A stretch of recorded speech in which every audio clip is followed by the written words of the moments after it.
السلام علیکم ورحمۃ اللہ وبرکاتہ۔ بسم اللہ والصلاۃ والسلام علی رسول الکریم، اما بعد فاعوذ باللہ من الشیطان الرجیم، بسم اللہ الرحمن الرحیم۔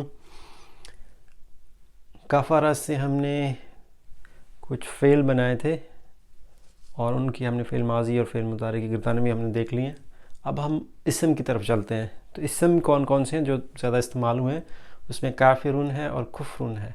کافرون اسم فاعل ہے، اس کا مطلب ہے کہ وہ جو فعل ہے اس کے کرنے والا ہے۔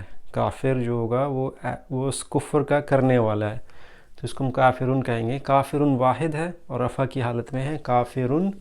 اس سے ہم کیا کر سکتے ہیں؟ ہم اس کی حالت نصب اور جر بھی بنا سکتے ہیں، کافرون، کافرن، کافرن، اور اسی طرح سے ان تمام حالتوں کی ہم تثنیہ اور جمع بھی بنا سکتے ہیں۔ تو ہم اس طرح سے پڑھنا شروع کریں گے، یہ ہوگا کافرون، کافرانی، کافرون۔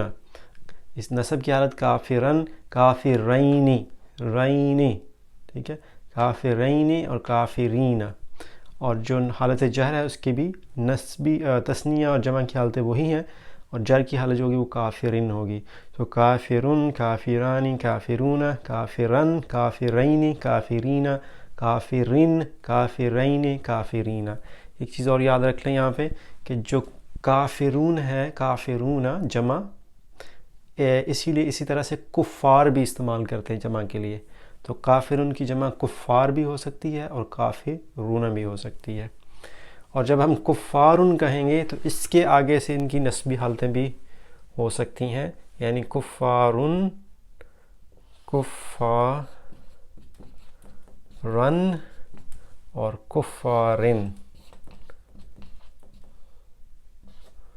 یہ بھی ہو سکتی ہیں، ٹھیک ہے۔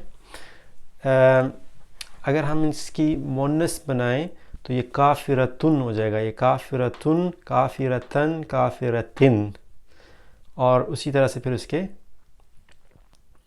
جو اس کی ہوں گی پھر تثنیہ اور جمع کی حالتیں وہ اگلی ویڈیو میں ہم کریں گے انشاءاللہ۔